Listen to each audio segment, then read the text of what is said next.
Alright, what's going on YouTube? This is BXBomber718 back at you with another video, and today I'm going to give you an overview of the Asus ROG Zephyrus G14 and the accessories that I got for it.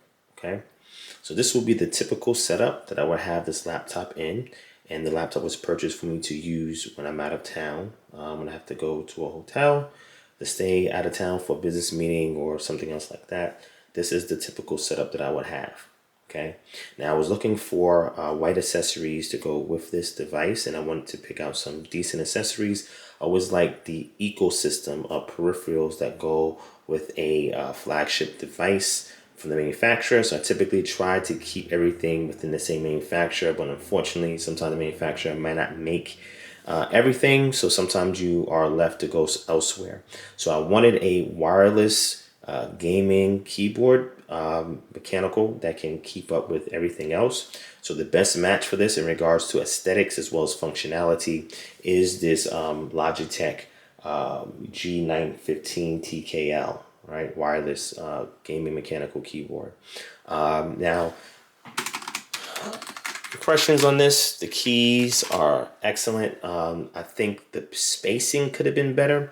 The keys themselves are not concave, they're flat, but if it was concave it would be a little bit better, and the spacing could be a little bit better. Other than that, it is very responsive, very clicky, very tactile. You have your media buttons up here, your shortcut buttons up here, and etc. Now there's also a wheel for sound, or you can adjust it for whatever else you want right here at the top. All right.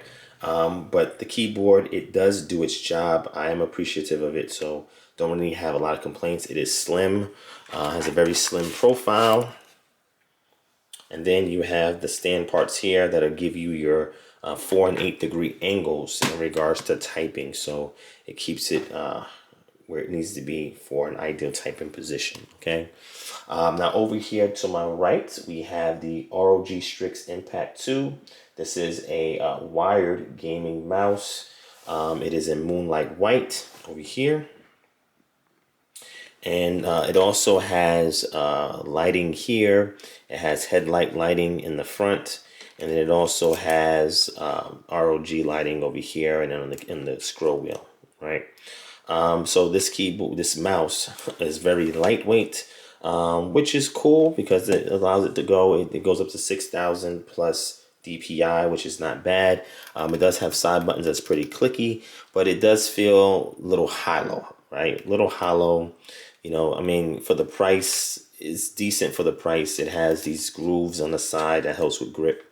But, you know, it's wired. My preference would for it to be wireless, but unfortunately, they don't have that option available in Moonlight White. Any wireless mouse in Moonlight White that actually goes with the laptop itself, right? So over here to the left is the ROG Delta RGB Quad DAC gaming headset in white. All right, again, this is the ROG logo that has Asus Aura lighting on it. You have these little cushioning ear cups that you can swap out for a mesh variant as well that comes with it. You have the logos inside, your chrome accents, and then you have your cushioning here up top. And it feels pretty good on the head. I can't complain. This cable right here is wired. I thought from looking at the device on Asus website that you can disconnect it, but you actually can't disconnect it. But that's fine. The mic is goes in right here, and the mic port that can be disconnected. There's 2 buttons here. All right, this one turns the RGB lighting on. This one turns it off. And here's your volume rocker. All right, and again, this also is wired, and I would have preferred a wireless connection. Right. Okay, so with the accessories out the way, oh, and don't want to forget this little Logitech mouse pad, which is small, mobile, and you know, at the edges, I like the stitching on the edges because typically when I get a mouse pad at this price point, $10, it normally frays at the edges, but the way that this stitching is designed, it prevents that fraying, which I really do like and appreciate. All right.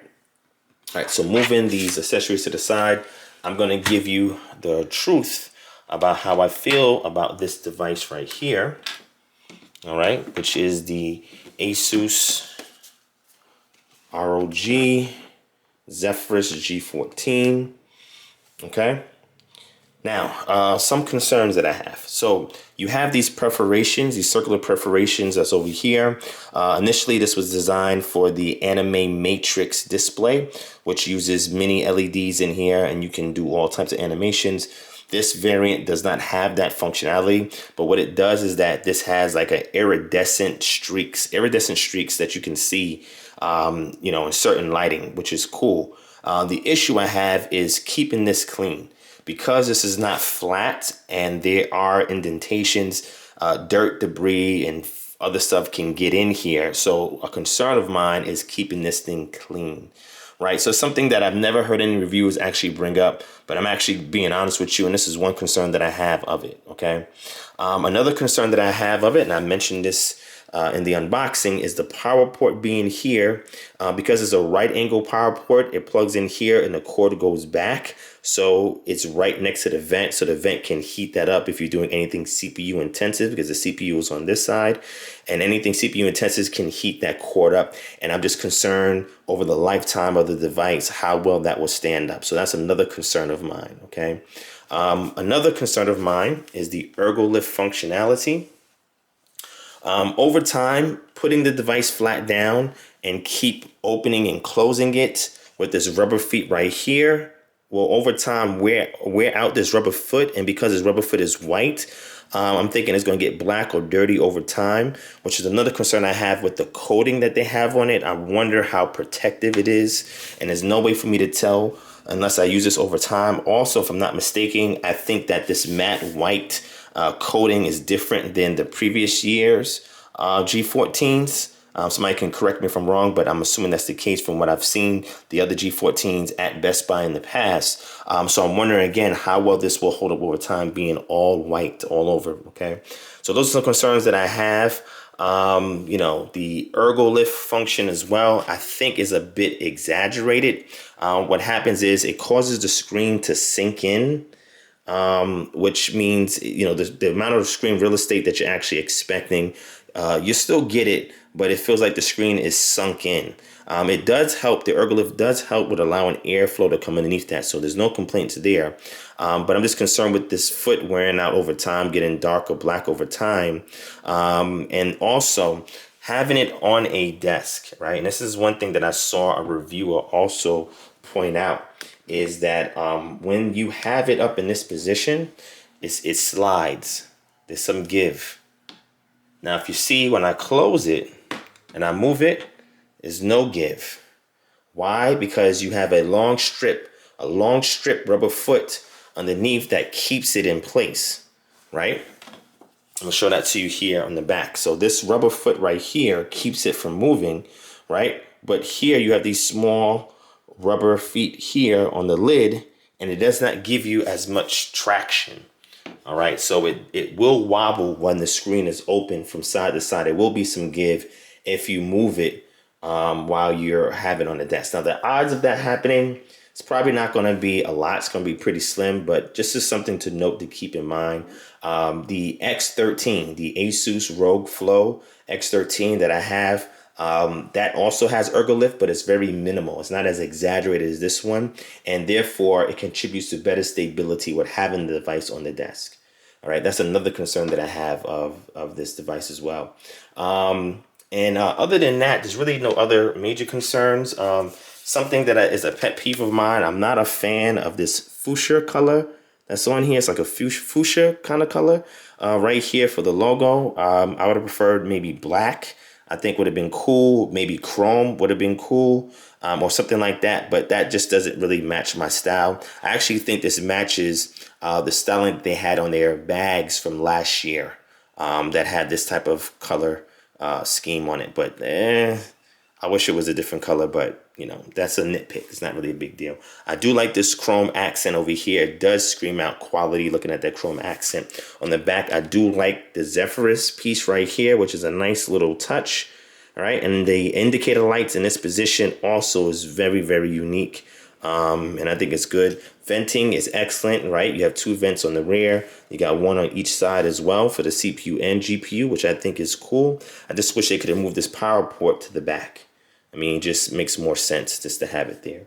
Other than that, I think that's it as far as things that I have concerns with. As far as the performance, I have no issues in regards to performance for the device. Typing is really good on it. I think the X13 has I think it's 1.7 millimeters. This one, I'm not sure what this is, but the X13s, they don't bottom out. These don't either, but it has more depth, more accentuation in the X13 than this does. However, these are wider than the X13, right? Which is more comfortable for people that got fatter fingers, right? But another gripe that I do have that I have to point out is this mouse pad. All right. Now, in terms of functionality, it's great, right? It's big, it's wide. You know, you can do all types of gestures. It's glass, it's responsive. However, for typing, because as you can see how it's extended out, this part right here, it lines up with your, you know, your P, your colon, you know, your right arrow control, and then this row right next to it, right? So as you're typing, like the natural typing position, your palm will always rest on the touchpad. Now, there is good palm rejection. I don't have a problem with that. What I do have a problem with is how it feels. Like you don't have the grippiness of the palm rest that you do on here. This slides more because it's a smoother surface. So that does affect my typing prowess. Also, because it's so wide, you may click the button while you're typing. For the most part, I try to keep my palm lifted as I'm typing. So that means my seat elevation is a little higher and it's not the same level as the laptop, so I can have that elevation to kind of type on it. But for me, practically, I think that they could have made this a little shorter, so that way I have more space on the palm to type more effectively, right? That's one little gripe that I have. Also, I like the speakers. I think the speakers are really good for a laptop. Some of the best I've heard on a laptop, so there's no complaints with that. I do wish that there were more media buttons up top. I do like the Windows Hello in the webcam up top. The webcam quality is not the greatest, but you can get by with it. The power button being up here, I think is cool because it's out of the keyboard range. The arrow buttons are a decent size, so there's no complaints there. And the thickness is not too thick. This thing's 3.74 pounds, which is not bad. The Lenovo Legion 5 that I have is like almost 2 pounds heavier than this. And it's wider, and it's deeper, and it's thicker. This is thinner, this is lighter, and this is much more compact than the Lenovo Legion 5 that I have. And that's why I prefer this over the Lenovo Legion 5. However, this is not a perfect machine, but the things that I pointed out are not deal breakers. I'll say that. These are little, you know, nitpicks that I have here and there, pet peeves and things that I wish could be done or implemented better. But it's definitely not a deal breaker because the overall package is great. Overall package is great, right? So I don't want you to think that this is a bad device. In no way, shape, or form it is. It's a great device. But definitely some improvements can be had going forward in the future. And if Asus ever gets to hear this, they can take this in consideration and can refine it. So that way next year's iteration can be much better. Okay. All right. So I just want to give you an overview of the, after I've played with it a little bit, the Asus ROG Zephyrus G14, the 2022 edition with the Ryzen, AMD Ryzen 9 6900HS processor and the AMD Radeon 6700S. Graphics or GPU. I will be running some tests on this side by side with the X13, so stay tuned for that video. But for now, this is what I want to present. Oh, and lastly, I do like the matte screen. The matte screen is great. That means it minimizes reflections, is easier to see in intense light, and you know, I just can't complain about that. QHD. And the 500 nits on it is just great. I think it's just a great screen, just a really good screen, right? And that's another thing that this has that my Lenovo Legion 5 didn't have. The Lenovo Legion 5 was your regular 16:9 aspect ratio, 1080p full HD screen. This one is a QHD plus screen, 16 by 10, so you have more vertical pixels in here. And it's just a phenomenal screen, But I will show you guys a side by side between this and the X13 in the future videos. So stay tuned. Make sure you hit subscribe, hit the like button if you enjoyed, and share this video everywhere. Thank you guys for watching. Stay tuned, and I'll see you in the next video. Peace.